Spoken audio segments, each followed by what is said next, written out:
Since 2008. Boston now holds the most titles in NBA League history, one more than the Los Angeles Lakers. Congrats to them. All right, up next at noon, see the colorful transformation of a Michigan cornfield. It's turned into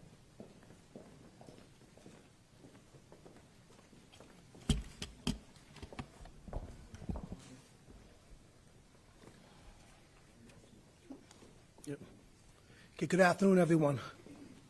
Last night, thanks to our tireless effort, Detective Bureau, and especially the Queens Special Victims Squad, a violent criminal has been taken off our streets.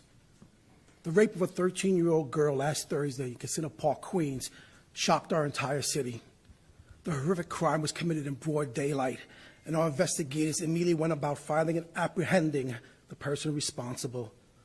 For 4 straight days, they worked around the clock. They canvassed neighborhoods, collected evidence, knocked on doors, circulated photos and video, and they never let up in their efforts to close this case.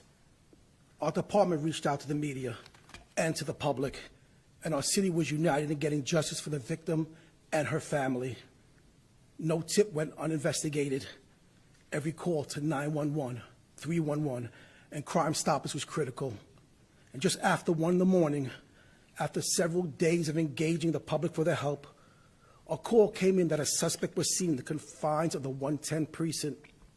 Officers responded to the location, removed the individual from the station house, and after further investigation, we are confident that this person who committed this terrible crime is now in custody. Today, the next phase of the Criminal Justice Bureau begins.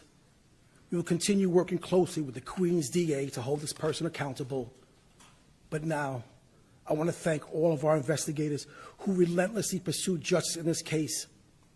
You are a true credit to this department, and you continue to make all of us proud with your unwavering dedication to the people we serve. I want to thank the media for spreading the word and keeping people informed about this case and about every major case we investigate. And I especially want to thank New Yorkers. There is no greater force multiplied than the eyes and ears of the engaged, fully involved public. This is exactly what we mean when we talk about public safety is a shared responsibility. And the past few days proved to the world again that the people of the city can come together and get the job done like no one else. Our Chief Detective, Joe Kenny, will now get some further details. Chief? Thank you, Commissioner. So based on good detective work, coordination with multiple bureaus, and community assistance, we have a perpetrator in custody for this crime.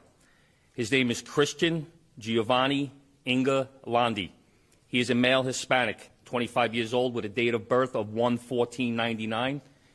His last known address was 57-31 108th Street in Queens. He is of Ecuadorian descent. He has no prior arrest history in New York City. However, he does have 1 arrest out of state in Texas. Since his time in New York City, he's been involved with the police department only 3 times, involving 3 summonses and 1 domestic violence incident in the 107 precinct that did not require an arrest. The steps taken to identify this perpetrator were the forensic interviews that were done of both victims. These victims gave crucial information that was needed to assist to make this arrest. Evidence collection and process. We still have forensics that are currently being analyzed and processed at the lab. The sketch artist gave us that image to work off of, and I'll tell you right now, that sketch was dead on. The video canvas that led to a person of interest. This was video that was provided by the community. All right, the picture and video were blasted out yesterday through DCPI to all media outlets and all of our social media platforms. We got numerous tips from Queens residents. The tips came in via social media.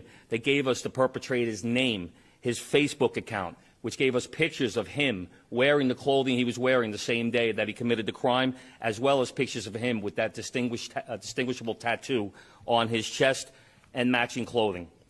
So as the Commissioner said last night at 1:07 in the morning, we had 911 calls from the community, once again directing the police to 108th Street and Walden Street for a perpetrator that fitted the description from past